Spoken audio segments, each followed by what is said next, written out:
Shikues të nderuar, Talpo Televizioni ju përshëndes, ju vdoj të ndiqni edicionin informativ të lajmeve. Rritja e çmimit të naftës po reflektohet çdo ditë edhe më shumë edhe në koston e jetesës për qytetarët shqiptar. Përveç karburanteve, shtrejtimi ka prekur edhe produktet ushqimore, ku më të ndjeshme mbeten zarzavatet, veçanërisht ato të importit.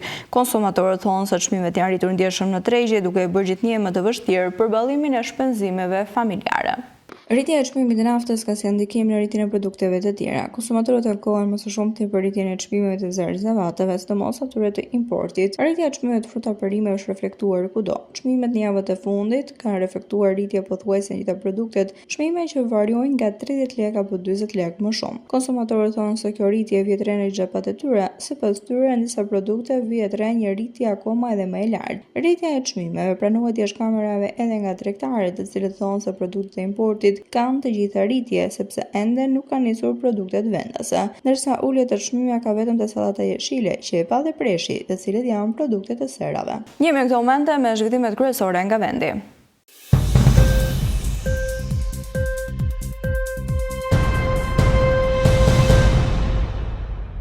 Në Gjirokastër, në mjediset e pallatit të sportit, besimtarët musliman ka falur herët sot në këtë mëngjes namazin e Kurban Bajramit. Falja është drejtuar nga myftyu i Gjirokastrës Ermin Gjana, i cili ka uruar për ditë më të begata.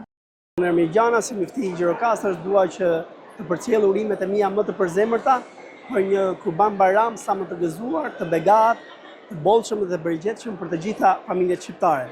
Le të jetë kjo festë një festë e afrimit me Zotin, me krijuesin ton, por nëpërmjet veprave të mira, nëpërmjet solidarizimit, nëpërmjet afrimit me shoqërinë ton, nëpërmjet të ndarjes së sofrës ton me ata që kanë më pak mundësi.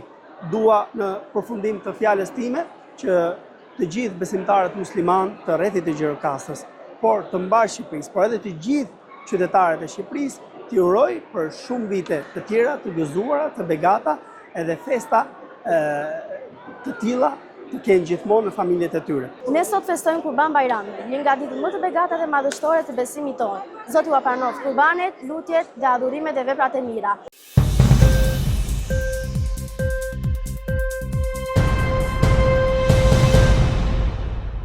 Ish-ministri i Mbrojtjes Fatmir Mediu vion bedeje në gjykatën e posaçme përsa i takon akuzës së SPAK për çështjen e Gërdecit. Mbi të redon akuza për shpërdorim detyre në bashkëpunim. Mediu pas përfundimit të seancës ka theksuar se ende nuk e ka të qartë se cila është shkelja ligjore që ai ka kryer. Në gjykatën e posaçme, Fatmir Mediu ka sqaruar se ministri i Mbrojtjes ka funksion civil dhe nuk ka funksion ushtarak. Po ashtu ai ka deklaruar se nuk ka patur asnjë lloj vendimarrje për përsektimin e Gërdecit për demontimin dhe çmilitarizimin e armëve.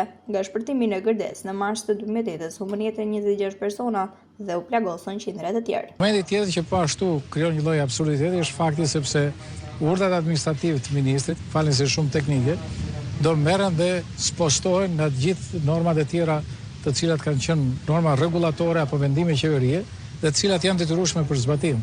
Një urdhër ministri, sidomos administrativ, nuk zvendëson asnjë lloj akti normativ, asnjë vendim qeverie dhe asnjë ligj.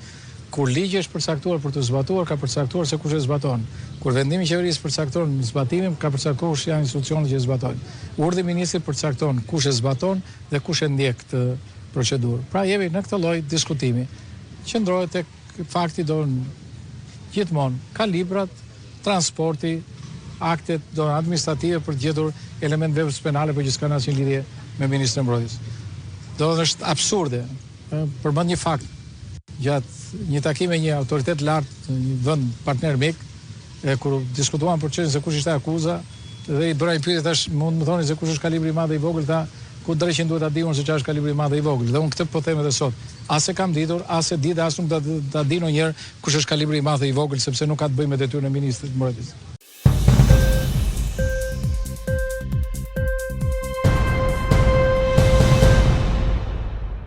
Ditë Ditën e djeshme në Bruksel është zhvilluar konferenca e 8 ndërqeveritare mes Shqipërisë dhe Bashkimit Evropian, e cila hap zyrtarisht rrugën për kalimin e Shqipërisë në fazën përmbyllëse të negociatave për anëtarësim në BE. Konferenca vjen pas vendimit të Komitetit të Përfaqësuesve të Përhershëm të Shtetit Anëtare të BE-s, i cili konfirmon përmbushjen e objektivave të ndërmjetëm në grup kapitullin themelorët, si dhe përcakton objektivat përmbyllëse për kapitullin 23, gjyqësori dhe të drejtat themelore, dhe kapitullin 24, drejtësia, liria, vitin që në la pas. Kjo shënoi një sër momente shkyçe përsa i takon këtij procesi, që piknisjen e tij e pati në korrik të 2022-shit kur u çelën negociatat, e ndërsa ëndra për të futur në Bashkimin Evropian vijon.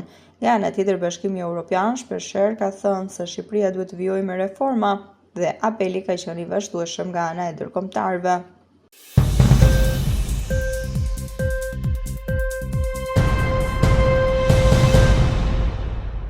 Për të siguruar punëtorë shqiptar, bizneset i kanë kthyer sy gjithnjë më shumë nga punonjësit e huaj. Të dhënat e Agjencisë Kombëtare të Punësimit tregojnë se për vitin 2025 janë regjistruar 20.000 kërkesa për leje pune, ndërsa vjet re një tendencë për rritjen e aplikimeve për leje unike, por edhe të shpalljeve të vendet të lirave të punës në portal. 5.400 aplikime në vitin 2021 dhe kjo mbi 18.000 të tilla në fund të vitit 2025. Kërkesat e bizneseve për punonjës të huaj kanë një trend kjo lidhet edhe me aktivitetin e tyre të shtuar dhe kërkesën e rritje për fuqi punëtore. E nëse vite më parë punonjësit e huaj ishin të punësuar në sektore si ndërtimi, tashmë janë të shpërndarë pothuajse në gjithë sektorët e ekonomisë shqiptare. Për sa i përket shtetësisë, ata janë nga rajoni, por edhe më tej, të tillë si Italia, Turqia, Kosova, Filipinet, India apo Egjipti. Vitet e fundit Shqipëria po përballet me një mungesë të theksuar të fuqisë punëtore, vetëm në sektorin e turizmit kërkohen rreth 20.000 punonjës.